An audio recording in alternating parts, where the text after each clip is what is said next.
All right, put in your earbuds, you accursed out there. It's time for the not safe for small children, pets, genteel in-laws, or sensitive romantic partners curse of politics. This might not be obvious to most, but we are not a suitable date show. You do not ever curse of politics and chill. As always, I'm joined by my two partners, those strategy and comms gurus, Jenni Byrne and Scott Reid. So what's on tap for today?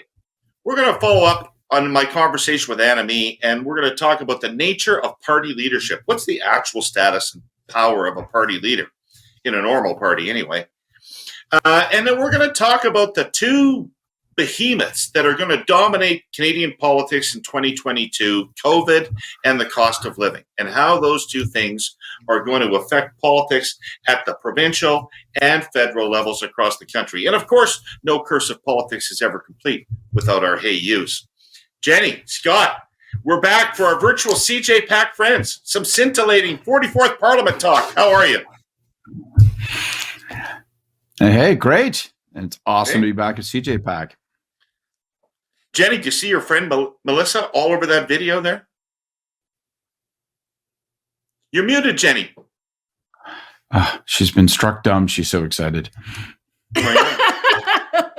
That's totally you, David. I apologize. Yeah, no, it's great to see Melissa there. She was a fellow. She was someone participating not so many years ago. So it's great to see her. She gave her maiden speech in the House of Commons today as well. So it's all fantastic.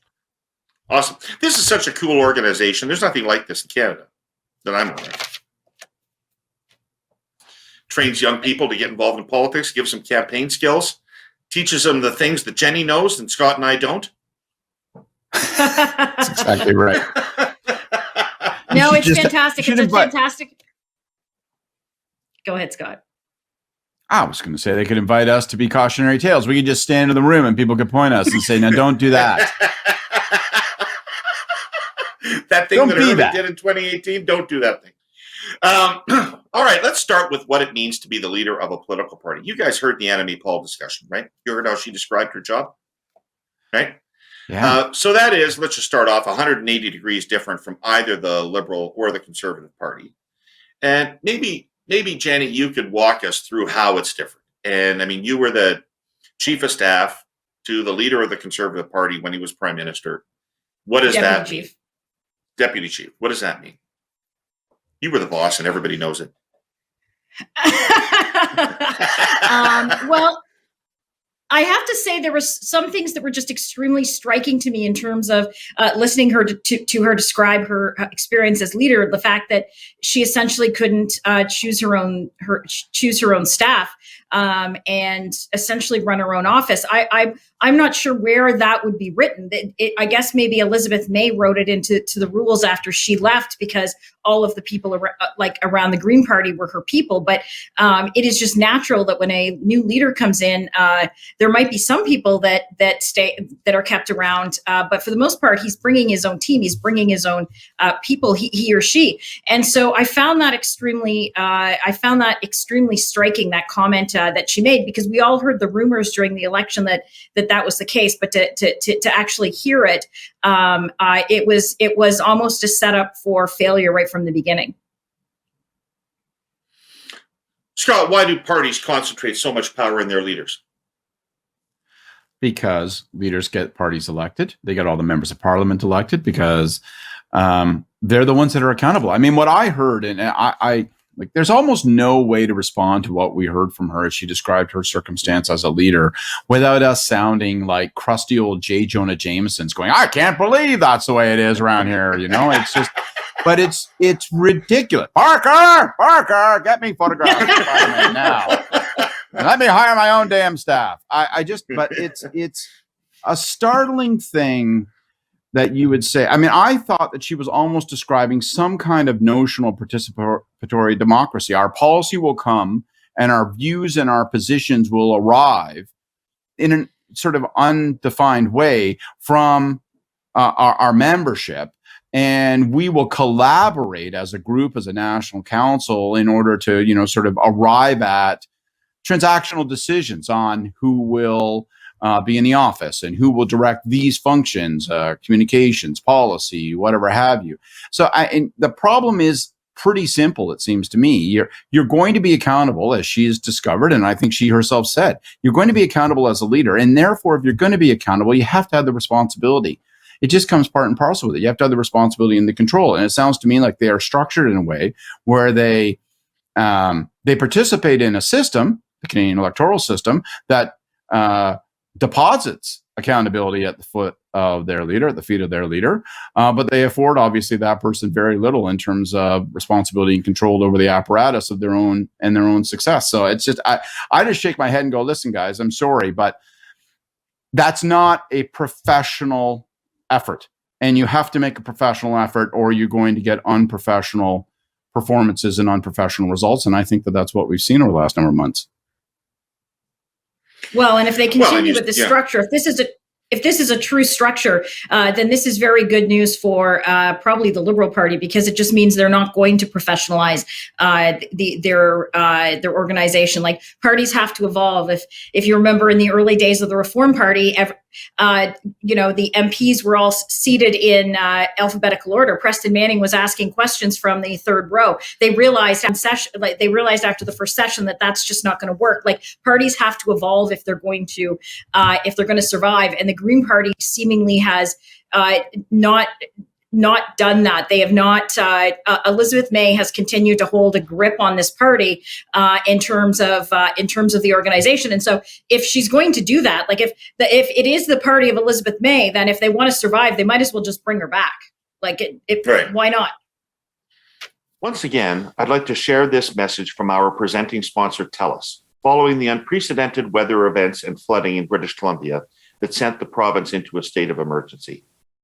TELUS believes strongly in the need to support the communities in which we live, work, and serve, and we have always strived to do so.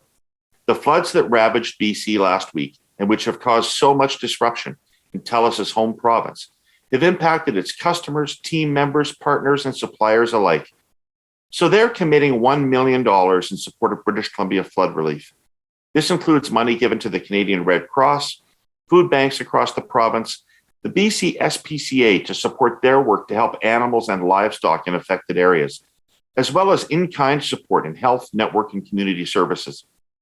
TELUS remains committed to being the company that is at its best when things are at their worst, and they'll keep offering their resources and human compassion to help their fellow citizens in need.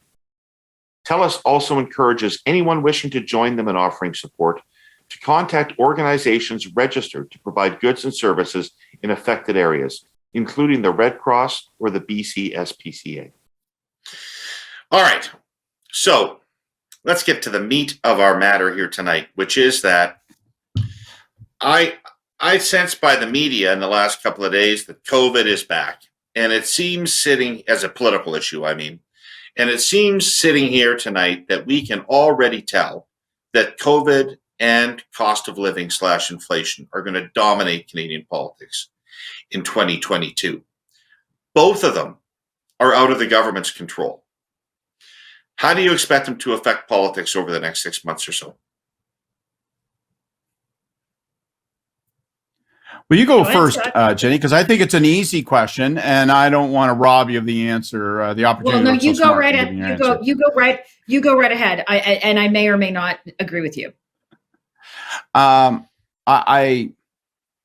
There's no such thing as out of the control of government. I mean, the reality is that the government may not be in control. They may not be responsible for these things, but Canadians will look and voters will demand and people will expect that their government will have a plan to manage that, even that which is beyond the control and beyond the origin of their own government. So, okay, COVID is something that's happening internationally, and now, we'll have to see this new variant, potentially further variants down the road.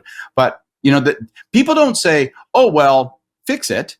They say, give us a plan to manage it. Demonstrate as a government that you have a plan to manage it, to protect us as much as possible, to reassure us that we can manage our way through this as well as possible. And the same thing on inflation. I don't think that, I don't think that people think that Justin Trudeau is responsible for the rise of inflation. They recognize it's a global phenomenon, but they still want the government of Canada to be responsive to this phenomenon and say, here, this is going to be our plan to help mitigate it and to help manage the effects on you so that although inflation is global in its origin, the cost of living consequences that arrive here, we're going to try to figure out how to help you with that. I think, that's the essence of the political battle. It's why I don't understand why the Conservatives are spending all of their energy saying, what you have to understand here is that it's Justin Trudeau's fault that inflation exists. I think that's a mug's game. They should be saying it's Justin Trudeau's fault that we don't hear the plan to manage inflation.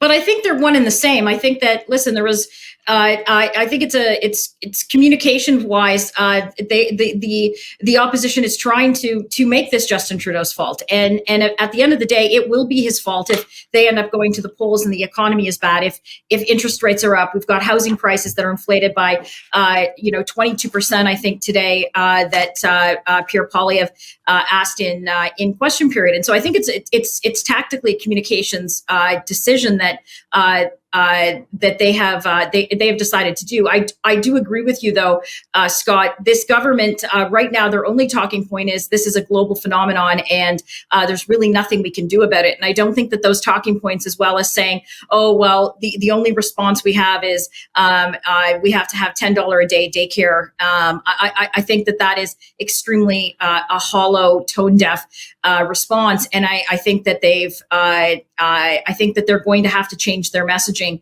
soon if they want to actually survive where I think this is going, because the U.S. and Canada have the highest inflation rates within the G7 countries, and that they're the countries that have spent the most money over the last year and a half while we've been in the pandemic.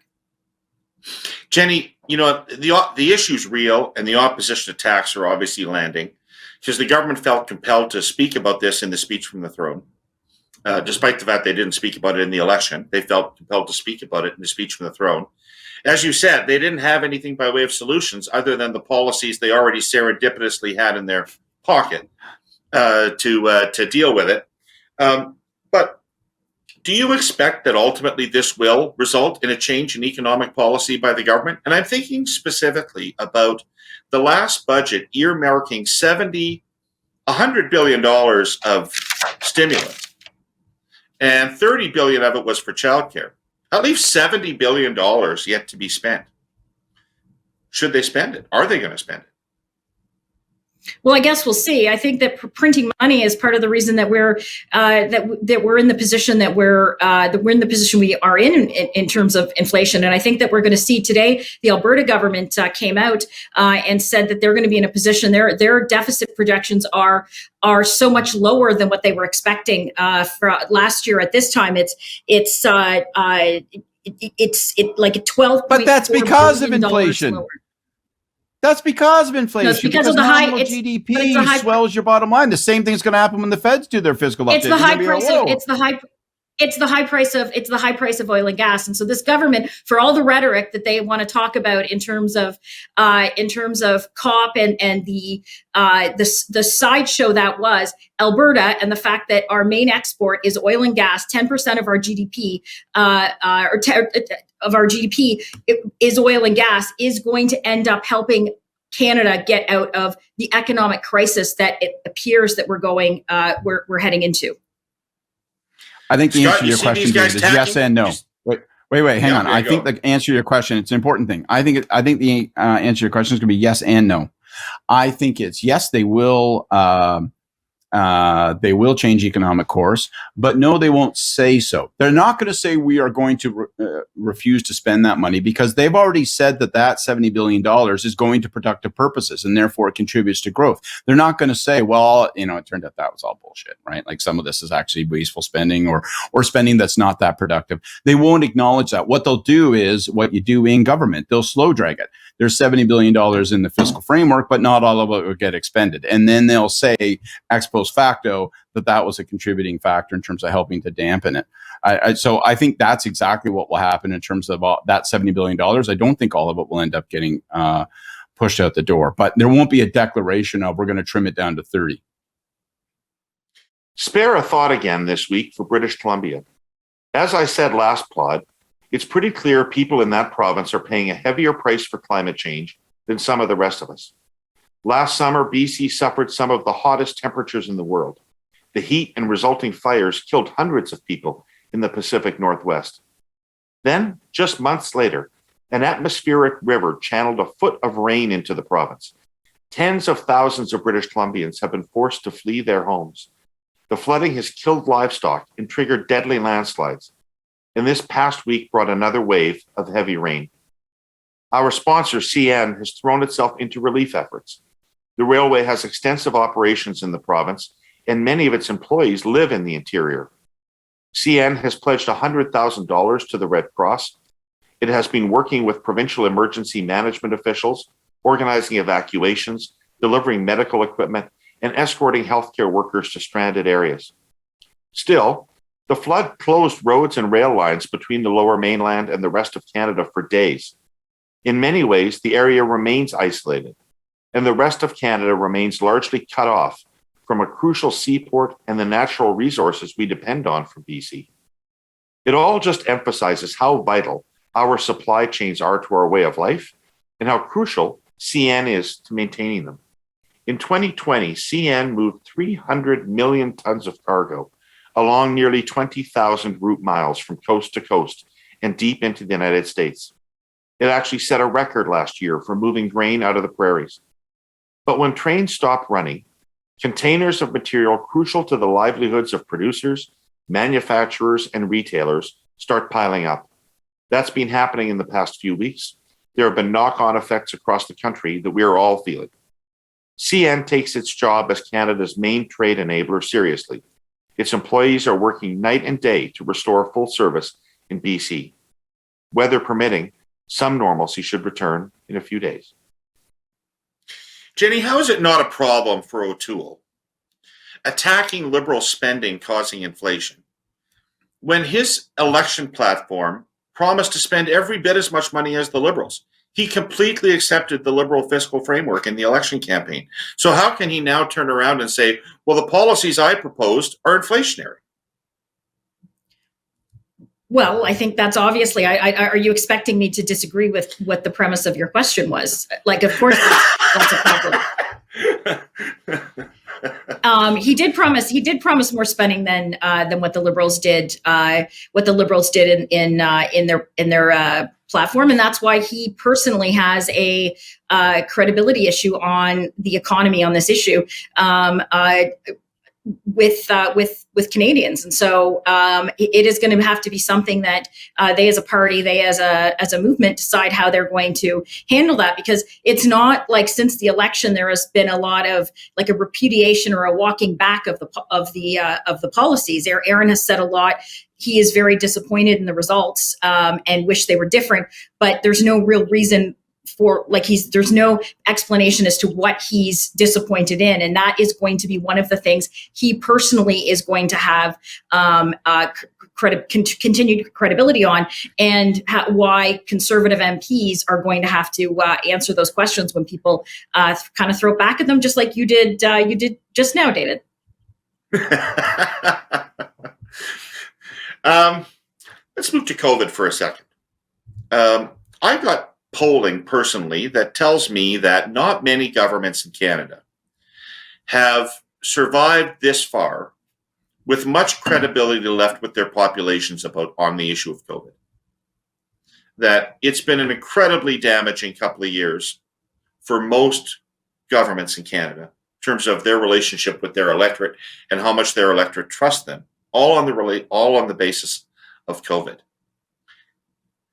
If we have to repeat everything again, if we have to go back to serious restrictions, for example, do you foresee any problem with governments pulling the population along?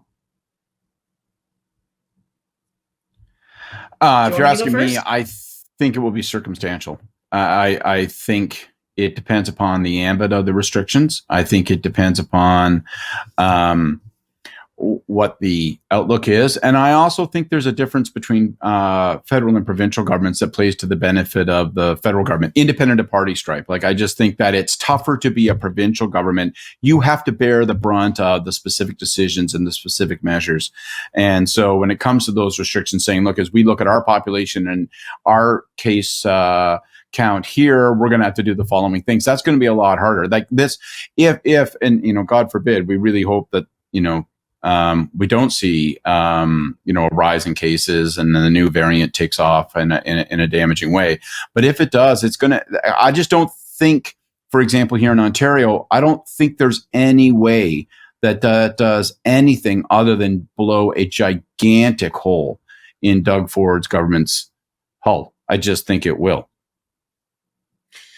It seems, Jenni, like he's on the clock. Everybody else has lots of time to recover from whatever happens over the next 6 months, but he doesn't. He faces the electorate in 6 months. Yeah. How damaging to his electoral base could another lockdown be?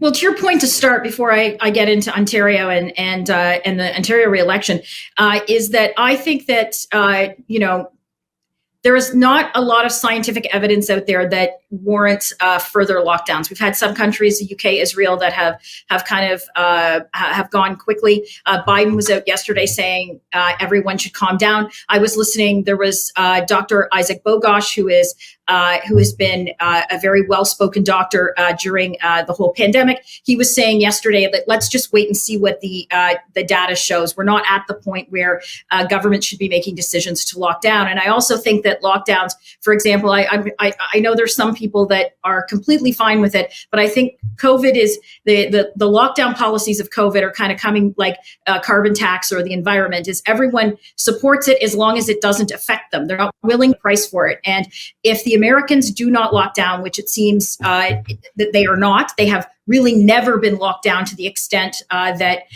we have ever been, regardless of what people think of California and New York. They were never locked down anywhere close to what we were here in Ontario.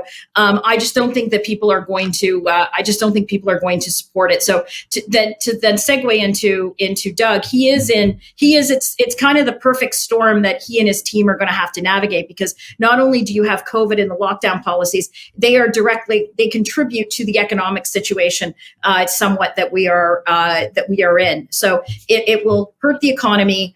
Inflation is rising. The Bank of Canada has indicated that don't be surprised if interest rates start to rise in the first and second quarter of next year. And so he's heading into a very perfect storm of shit for an incumbent government. He really is. I'm expecting some populist cost of living policies out of him, for sure. I'm expecting that the government's going to find some interesting and very retail ways. We all know Nick Kuvalis and Corey tonight. They're going to find some very interesting retail ways to address the cost of living issue, I would expect. Absolutely. Checks with Doug Ford's face smart on them. Like, they'll go way retail, and it will be Doug Ford put this money in your bank account. He came here actually to your bank branch and did that. Well, there's also another election coming up in Quebec, and Francois Legault has actually gone very populist. If you look, like, their economy is actually doing well. He has one of the lowest unemployment rates in the province. Not only is he, donning a Habs jersey and saying he's going to reignite the Battle of Quebec by bringing the Nordiques back to town, he's also announced things like $2,000 for checks, $2,000 for seniors, and I think we're going to see more and more of him doing it. Francois Legault is very much 100% in campaign mode and very populist, to the point that you guys make in terms of it being popular with voters going into a very shaky period. If he shows up to a meeting with Gary Bettman about the Nordiques with a passionate appeal for Quebec nationalism and no money, that will be a very short meeting. He won't. It's all about money with Bettman. Let's focus on fixing the foundations of the Montreal Canadiens, and then we can get to the freaking imagined Quebec Nordiques. Okay, let's one thing at a time, Premier Legault. All right, guys, it's time for our Hey Yous. Ladies and gentlemen, please return to your seats. The Hey Yous are about to begin. Who wants to go first? Jenny. All right. Well, I'll go first. My "Hey You" is actually based on the conversation that you had earlier with Annemie Paul, and talking about the anti-Semitism that is brewing or that exists within the left wing of this country. And I think that my "Hey You" is more to left wing leaders, whether it's the NDP, whether it's the Greens. You guys are at a crossroads in terms of your movement. We had a party that pushed out a very smart and capable woman, and part of it seemed to be because there was an anti-Semitic undertone or an anti-Israeli undertone. There's a big difference between criticizing the government of Israel's policies and being anti-Semitic, and I think that that is something she touched on. It was the first time as well that we heard someone say that, and I would say to the left, to left-leaning politicians, you guys have to make sure that this does not grow within your political movements, within your ideology. Excellent. Good one, Jenny. Scott? My "Hey You" is to the federal government and to a raft of governments in the developed world. We need to act on vaccine inequity. I mean, the reality is we don't know what to make of Omicron, but we know this. We know that as long as 5.6% of the people in low-income countries around the world if only 5.6% of them have just one dose, we are going to see more variants arise. And I don't know if this one's going to be the doomsday device, but the next one will be the doomsday device, or the one after that will be. The answer is to get people vaccinated. And we're going to have to do it by donating more money, donating more doses, and by signing the TRIPS waiver. And that means, we're going to have to do something on intellectual property in order to get vaccines produced in those countries in the developing world. And we got to do it, and we got to do it fast. Canada has waffled on this. Trade ministers are meeting over the course of the next 3 days. We should emerge from that. Canada should be signing on to that waiver. A whackload of other countries should be signing on to that waiver. We've got to get needles and arms everywhere, because the variants breed where the vaccines aren't, and we are all vulnerable unless we do something worldwide, because there's no such thing as a border when it comes to a virus, man. All right. Also very compelling. And my "Hey You" is a shout out to Defense Minister Anita Anand, who has announced that she and the Chief of Defense Staff will be issuing an apology to all people who suffered harassment or discrimination or worse while in the Canadian Armed Forces. And while it's a long way from changing the culture, it's some evidence that she's prepared to move aggressively in a way that her predecessor was not, and it's more than welcome. So, everybody, Jenny's and Scott and I have had a great time doing this live rendition of the Curse of Politics podcast. Thank you so much to CJPAC for inviting us to do this, and thank you all for listening. I'd like to thank our presenting sponsor, TELUS. I'd like to thank our sponsor, CN Rail. And of course, I'd like to thank all of you accursed out there for listening this week. Come back next week for more Scott and Jenny.